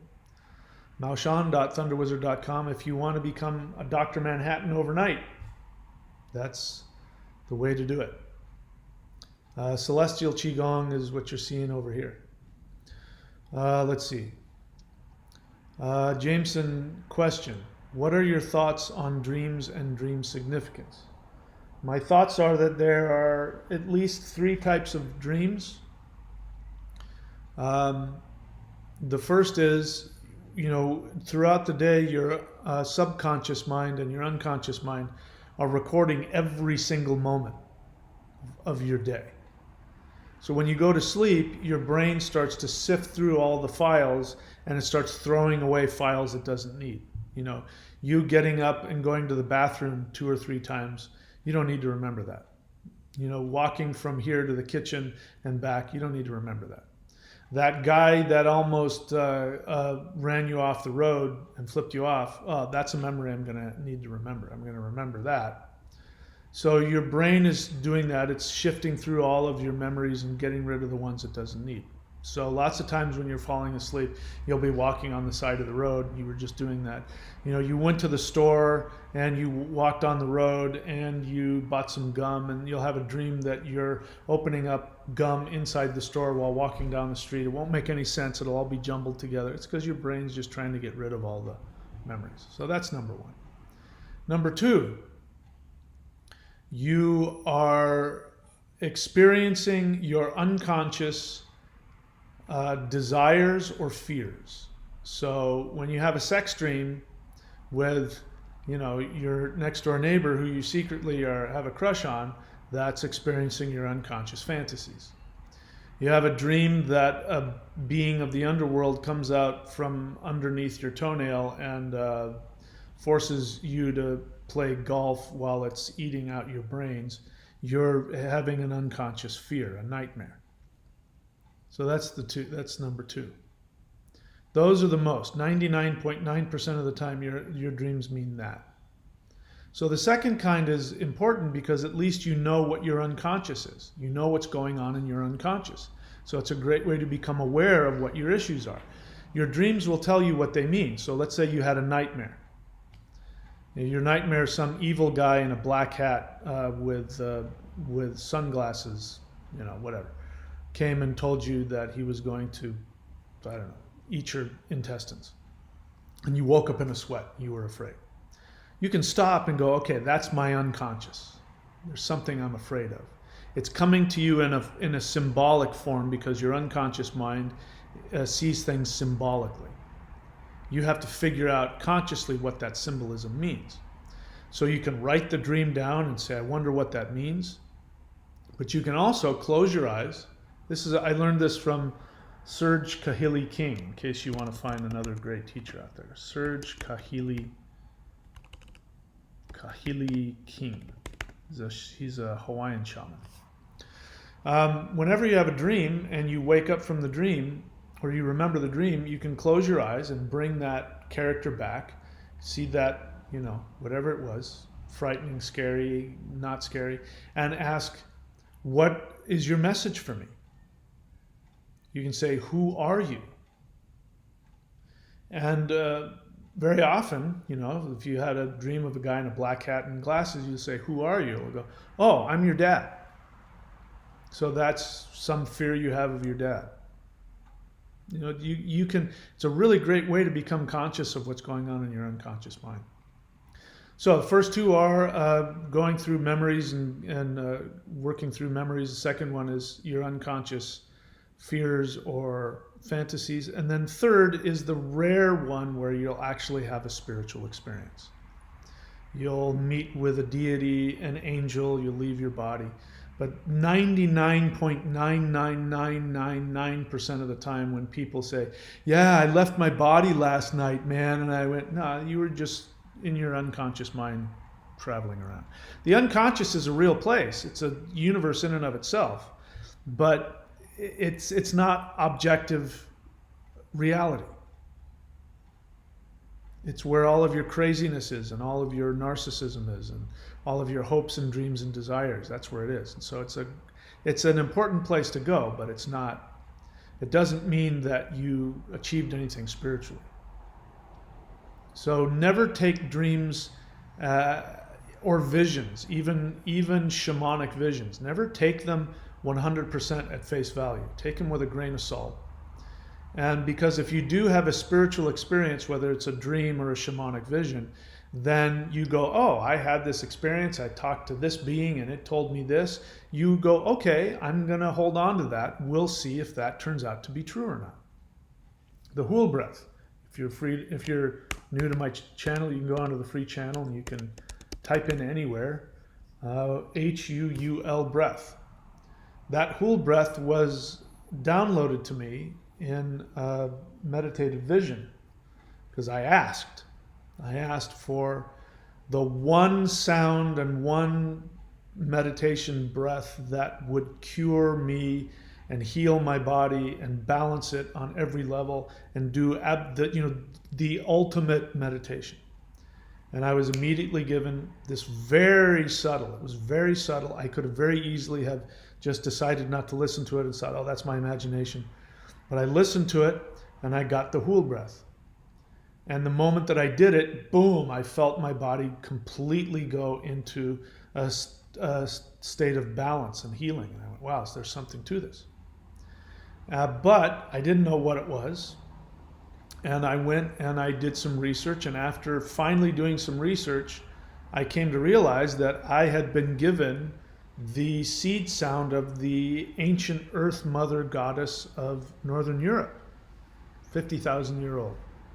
First modern humans, when they came to Northern Europe, they were worshiping this goddess, which we now know of as Hole or Hulda.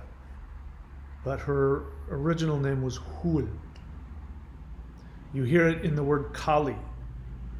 There are ancient goddesses around the world that have similar names. Earth goddess, the Earth Mother goddess. And after doing that, that Hool breath is what helped me realize I was being taught by my ancestral deities and teachers. That's what started the whole Thunder Wizard path. So the point is that you can have a real vision and a real experience, but don't bank on it until something in objective reality proves it to you. Like I had to do a bunch of research, and when I did, I realized there's no way I could have made this up. And then I started teaching it. But a lot of times I have a lot of experiences and I can't, they never come together. I research it and nothing comes together. And it's probably just my unconscious. So Rebel Jacobs, when you ask the word question, bear in mind I have to see it. So if you look above you, you'll see people write the word question in all caps. That's to get my attention. If I wasn't watching you to see you look for your question, I'd miss it.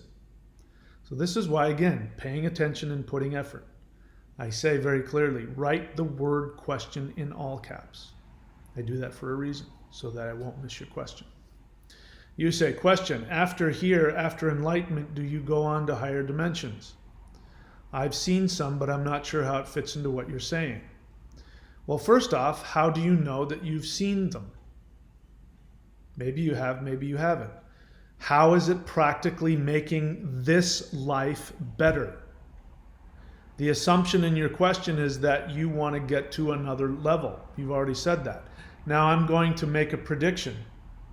You are bored with this life. You're not just bored with this life. This life is painful for you. You have sadness, you have I don't know, difficulties, anger, something. Boredom isn't enough. You want to leave, you want to escape.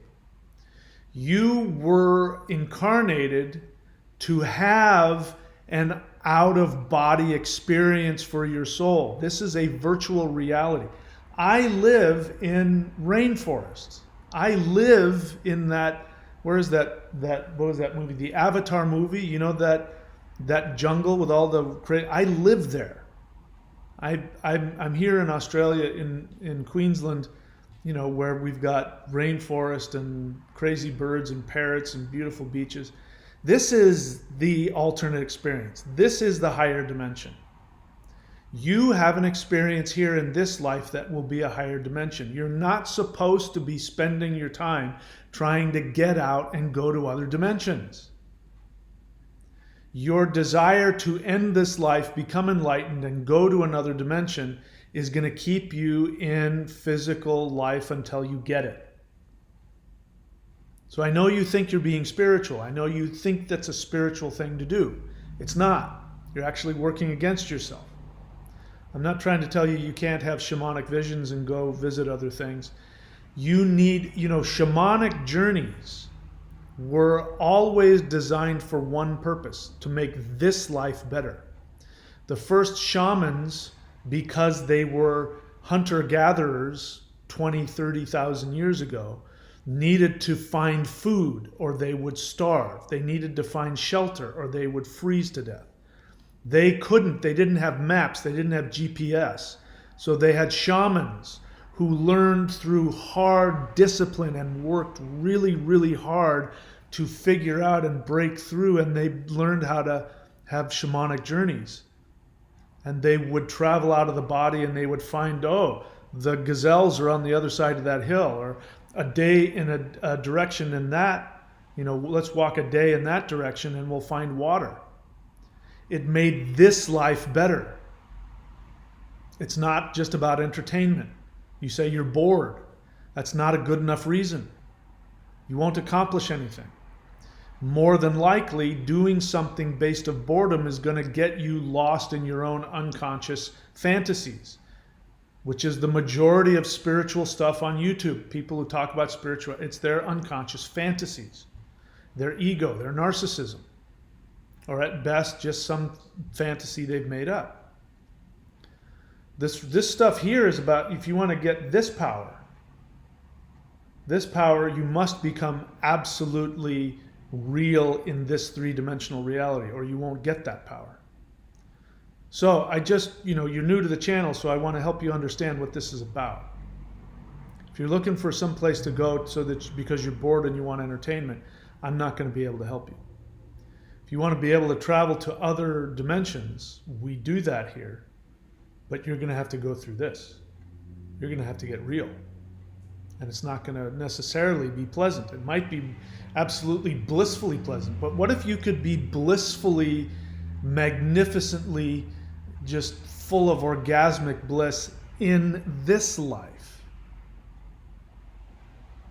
Well, you'd have to go through some pain. You'd have to go through your pain, your disappointments, your rejections, your hurts. You'd have to deal with that.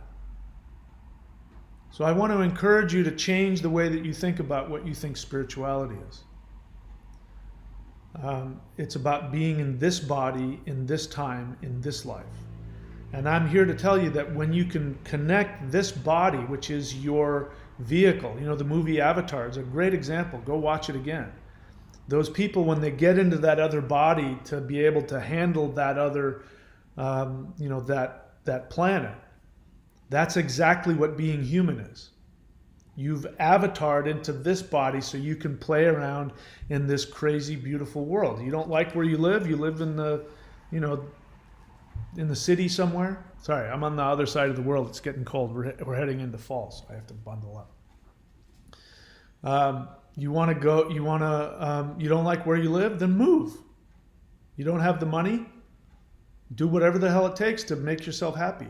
Stop accepting less than perfect life so that you have to escape through either spirituality or not that you do this, but needing to escape through spirituality, drugs, gambling, whatever it is, whatever people do to escape, the internet, watching too much television, whatever you're doing to escape is unnecessary. There is something in this world. There is a place on this planet that is your ultimate fantasy. If you're not there, go move and live there. You don't know how to do that? Go to thunderwizard.com and subscribe at the Manifestation Mastery course. I'll teach you how to do it. Let's see, what else? Question about other dimensions. I guess the Ascended Masters is what I mean, the elves. I'm trying to fit what you're saying together with my experience. So I don't know what your experience is either. I don't know how to help you with that. But the elves, I'm here to tell you, the elves, the Ascended Masters, are here to help you have a better life here. Have just raise the level of your dimensionality. Raise the level of your dimensional experience and bring it into this world. I'm telling you, I live in the most amazing place. I just go walk I walk out my front door and I go across the street and I walk into the rainforest. And there's these weird looking birds with things that come out of this and they make all kinds of weird noises and it's a whole other universe here. The sea turtles and I couldn't be happier. I think about it every day because I think where would I like to be? I literally cannot think of any place that I would rather be than right where I am. Do you want that? That's what we're here to do. Stop trying to escape this world. Make this world that other dimension because it exists here. It exists here. And, if you want to become Dr. Manhattan along the way and still be able to leave your body and have other experiences, I do all of that myself. All right, what else? Vincent.thunderwizard.com. You can go to his website if you want to get an astrology reading in the method that I teach. You can go to his website, vincent.thunderwizard.com. Question, what kind of drums do you use for shamanic drumming? I'm not sure I answered understand your question. The Yoruba, there's all kinds. The basic one is a djembe, but you can also use a conga. There's also talking drums, duns, or the bass drums, or juns. I did Yoruba, West African. So that's what I do. That's not the only kind of drums out there. That's what I do. Let's see. Rebel Jacobs had another question.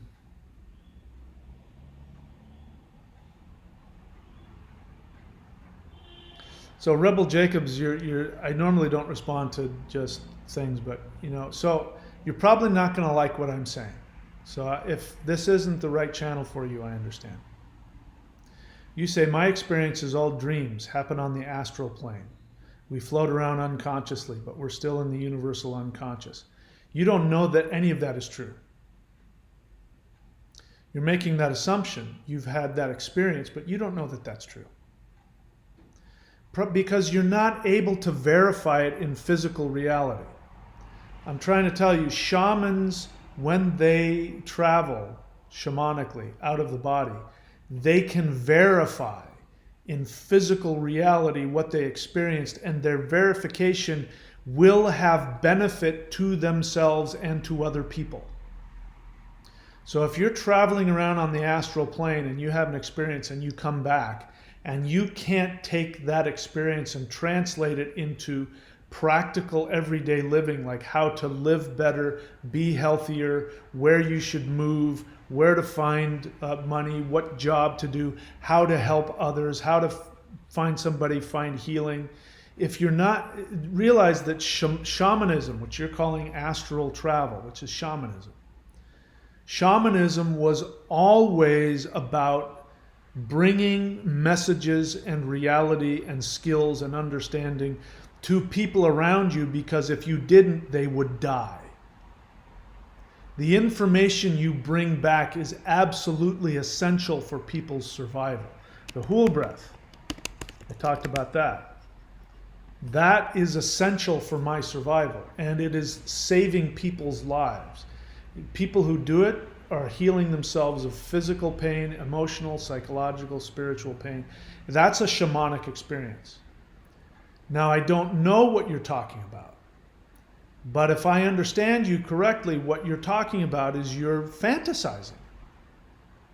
That's all it is. Nothing wrong with that, but it's fantasy. You're going into a fantasy state, into a dream state, and you're fantasizing about things, and it's a form of escape. You said it yourself. I'm only repeating what you said. I'll go back to one of your original quotes here. You said, "I'm bored here, but maybe a higher dimension would be interesting and fun." You're fantasizing. What's most important is that you're bored here. So imagine the movie Avatar. Imagine one of those people getting into those chambers and then going in and putting their consciousness in one of those giant avatar alien bodies and running around that alien planet. Imagine them saying, "I'm bored." That's what you just did. I'm not trying to guilt you, but that shows you the misunderstanding you have about where you are. You are in an avatar body. Your consciousness has been downloaded into a three-dimensional virtual reality body in another universe. This is not where your soul originated from. And it is an amazing experience. If you're bored, something's wrong. Now, that's not unusual. Most people are. But you can change that. But continuing to just go and astral travel because you're bored and fantasizing is not going to accomplish it. More than likely, it's just going to keep you where you are. What are you doing for a living? What do you do for a job? What do you have in terms of relationships? Are these boring for you too? Then something's wrong. I'm not judging you. Most people live this way. This channel is about giving you the ability to find your ultimate avatar experience, because that's what you're here to do. If you want my help, I will help you with that. Okay, so obviously you're new to the channel. Welcome to the channel. I hope you can hear that and you don't feel, minimized or criticized. I'm actually trying to help. But I can understand. If I'm crapping all over your, if I'm bursting your bubble, I'm sorry. It's not my intention to do that. Okay, what else? Creative Virgo question. And on an early Patreon video, you say you turn mirror around. Why? I didn't say that. You asked that question before. I was talking about in ancient Europe, they would put, I forget what it's called. They'd put like macrame over the mirror unless they were using it. When you're using it and looking at yourself, then you would look at the mirror. But the rest of the time you kept the mirror covered because it was a doorway where ghosts could come through. If you have a mirror in your bedroom, which by the way I do, so I don't, this isn't something that you absolutely have to do, but according to Taoists, you shouldn't have mirrors in your bedroom because when you go to sleep, your soul comes out of your body. Astral travel is a real thing. Rebel Jacobs is doing a real thing. Your soul comes out of your body and it sees itself and it gets scared. But, I don't really think that necessarily has to be a big deal. So I don't know why you're focusing on that. It's just something I talked about offhand. Rebel Jacobs, I do, you don't, but that's okay. I don't know what you're talking about. Rebel Jacobs, if you're going to communicate, make sure you use full sentences. How am I going to know what you're talking about? I can verify with other people I've studied before. It's okay. I wasn't trying to sound okay. So Rebel, this may not be the channel for you. What you're describing is something that doesn't interest me personally. So you have to ask yourself if what I'm teaching here is something that you want. If not, and you've got it all good, and what I'm saying is not making sense to you, and you think I'm talking down to you, then maybe this is the wrong place for you. I only want to be helpful, and I don't believe in wasting time. So if it's a waste of time for you to be here, plenty of other places to go. If there's something I can do for you, I encourage you to investigate the links, the different videos, spend some time on the channel before you ask questions. So another thing that I ask people to do is to ask me about what I teach. So when people start asking me about things I'm not talking about or I don't teach, I know they haven't watched the channel. So maybe you can spend more time watching the channel, finding out what I teach, and ask me about questions about what I do talk about, what I do teach, and then I'll be able to be more helpful for you. It's like going into a cooking class and asking about mathematics. The woman's up there, she's talking about how to cook a souffle, and you raise your hand and you say, hey, what about mathematics? She's like, well, if you want to learn mathematics, go in the math class. You want to learn about astral travel, go to a channel that talks about astral travel. I don't. Let's see what else. Baba Junzo, question. Is it possible for your relationship to the universe to be centered around divination or shamanism in some form? Are you saying, Baba Junzo, are you saying that, well, let me see if I'll answer your question. I do divination. So I do runes, I do divination. It is one of the tools that I use. However, the majority of people who rely on angel cards, tarot cards, runes,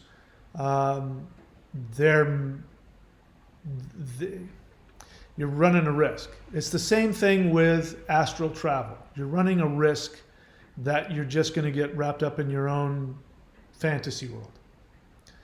And I do all that. I do astral travel. I do out of body. I do all that stuff. So it's not, that I'm downplaying that. It's one of the tools that I use.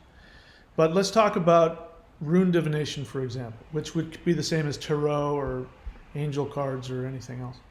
Even psychic, psychics. This is true about that. You're made up of 3 beings. You're not one being, you're at least 3. You're actually much more than that. You're a community of 3 beings. You have a higher self, you have a middle self, and a lower self. Your middle self is your soul. That's you. Your soul is here, like I said, downloaded, trying to have an experience. It's trying to interface with 3-dimensional reality. It's a virtual reality. It's another reality. It's trying to have, you've heard me talk about that. So it's trying to figure out what's true and what's not. So you have these 2 servants. You have the higher self, which directs you which connects you directly to the ascended masters, the elves, the other realms. And so information is constantly coming to your higher self. Now, your higher self is another being with its own karma and its own destiny. It sits here. It's part of you now. You're 3 beings in one, but it sits here and it's trying to give you guidance, but it's not you. If you are listening to it, it can guide you, but it doesn't force itself on you. If you're wrapped up in your own craziness, it's going to sit there and just watch. It's not going to do anything. When you want help and you're open to it, it will subtly give you advice and guide you and perhaps connect you to higher realms. Your lower self is also another being that has its own trajectory. Your lower self is on its way to becoming a human soul.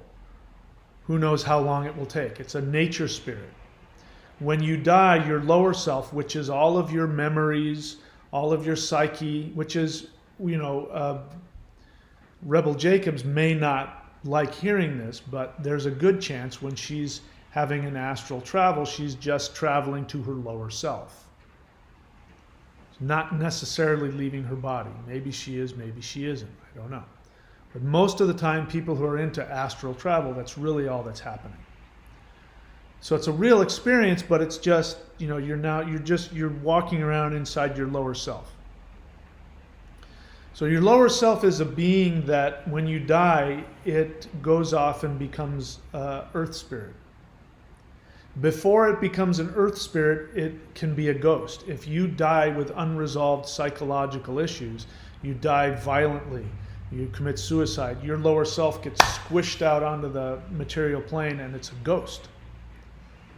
And it's lost in whatever, that's why ghosts are constantly committing suicide every night, or they're looking for the treasure, or they think it's 1845. No matter you tell them, no, it's 2021, they're going to say no, and they get upset and they, throw things and turns lights on and off. There is somebody's lower self that's trying to work through it. It's not really the soul of that person.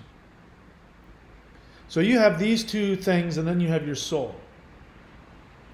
Divination is where the lower self, because the lower self can connect to the energy at large. It can connect to other things. It can connect to other spirits. It can connect to other people's lower selves. This is what a lot of psychics do. They're not psychic. They're tapping into from their lower self into somebody else's lower self, and that's how they know what you're thinking. They can... I had this experience. I went to a psychic when I was in my 20s. And I was I wanted to know my relationship status. I wanted to know when was I going to meet somebody. And so this psychic sat down and said, oh, I can see her right now, and started describing very specifically my ultimate fantasy. She couldn't have known. The hair color, the eye color, the body type. She couldn't have known these things.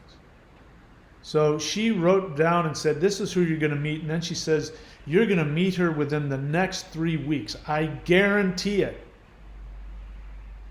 Didn't happen. 3 weeks came and went. I never met that person. I still haven't met that person. Still hasn't happened. It doesn't mean that she doesn't have abilities. She has psychic abilities. It means that she has a lower self. Most psychics do. That's why most psychics are overweight. You've noticed that? They're overweight. That's the lower self. They indulge in physical lower chakra things. So they have a lower chakra self that's able to connect to other people's lower selves, to connect out into the world. So the lower self is the receptacle of knowledge that comes from the higher self. So the way it works when you get true divination is that the higher self will receive information. That information will come from the higher self. The higher self will then give it to the lower self. The lower self is your unconscious. That's where your unconscious is. That's where your subconscious is. That's where all of your dreams, your hopes, your fears, your karma, your dharma, it's all wrapped up in your lower self. That's why it's such a chaotic thing. That's why life can be so confusing and chaotic. Because you got this lower self that's got all this stuff going on. Now, if you are clear, if your lower self is clear, you've done a lot of meditation, you've done a lot of spiritual work, you don't drink, you don't do drugs, you don't screw yourself up or your lower self up with your chaotic stuff, you're working through your psychological issues, your lower self is clear and doesn't have any unconscious agendas, meaning that you're not aware of. This is why, again, just doing astral travel to your lower self doesn't necessarily mean anything, because you might just be telling yourself what you want to hear, which has nothing to do with your true passions or your true soul desire. But it's a lot of fun. So what happens is the higher self gets information, gives it to the lower self. If you are, like I said, your lower self is clear of unconscious issues, then that information goes directly to your soul, which then interprets that knowledge. You then have this feeling. You have a gut feeling. I had a gut feeling about that guy. That doesn't come out of nowhere. It means your lower self is going, you've got to be careful. There's something wrong with that guy. Or there's something good about that guy. Your soul is hearing accurate information. Have you noticed people who say they have blocks in life? They know they want to be more successful. They know they want more health, happiness, love, whatever it is, but they can't seem to manifest it. That means that their lower self has a bunch of unresolved stuff, and your lower self isn't able to know the difference between its own self-generated fantasies and the information that the higher self is giving it. So, I do rune readings all the time. When I do rune readings for other people, they are uncannily accurate. When I do rune readings for myself, it's 50-50. Because when I'm doing rune readings, and this is true for anybody who does any kind of readings, what's happening is that person has paid me money. So they've paid me money to do them a reading which takes care of any of my agendas. I don't want anything from them now. They're paying me for my time. I'm now good. So that means my lower self will be clear. It won't have any agendas. Now my lower self is ready and waiting, and because I've been paid, I don't have a need for that person to like me or dislike me. So I'll tell them the truth.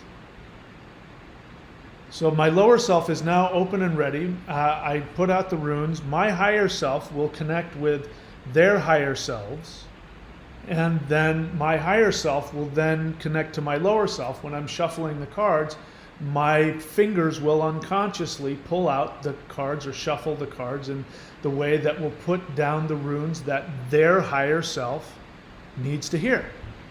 I then will look down at the cards and I will say, and I'll interpret the cards because I know what runes are. I'll interpret the runes in front of me.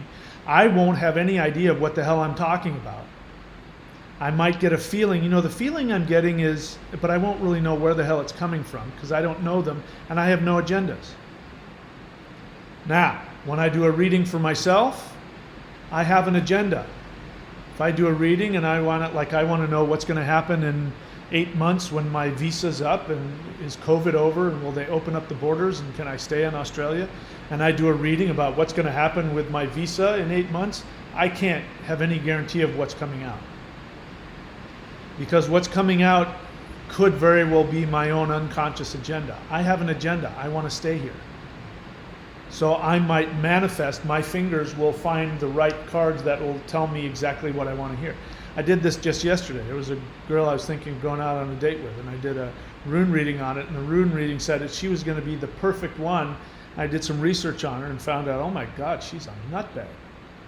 That's the last person I want. So my rune reading was 100% completely wrong. So you're asking me, Baba Junzo, is it possible for your relationship to the universe to be centered around divination or shamanism in some form? I would say no, that's a bad idea. It means you're not trusting the universe. It's one tool, but those tools should be used in service for other people. You can use them for yourself, but they really, in a life and death situation, you might get a right answer because you'll be interested in knowing the truth. But these things really are for other people. So people who spend all day looking at cards for themselves, you might as well flip a coin because it's the same, possibility of being right. So Baba Junzo, I would say no, that's not the best way. The best way for you to have a relationship with the universe is based on my book, The Shamanic Secret Commandment to a Perfect Life. Go read that book or watch the videos on the free YouTube channel. You can go into the playlists. Again, people, the majority of you new people coming on asking me questions, I already know you haven't gone through my playlists, you haven't watched my videos, you haven't read any books. I already know that. I can tell by your question. So the Baba Junzo, the best way to interact with the universe is what I teach in that book, which is to be able to determine what your soul wants to do. Everybody can do that. It might be difficult, and if you have a problem with it or a block, then you get a reading from me. Get a session with me, and I'll help you figure it out. There hasn't been one person that I haven't done a career consultation for that I haven't helped them figure out exactly what their soul desire is. Now, them doing it is a whole different thing, but by the end of that, even if they reject it, because some people will then reject it and say, I'm not going to do that. And that's very sad for me when I hear that, but we both know that we've found out what your soul wants. So that's the best way. And no, divination is not the best way. Probably the least effective way. What else? Anything else? Nothing else. Says, that's why I stopped doing most divination a few months ago, because I just don't trust that I'm not all wrapped up in my ego. Yeah, so, do divination for other people. If you like doing divination, do it for other people. Charge them money. Charge them $50 to do a rune reading or a divination or a card reading or whatever you do. It's still a valuable tool.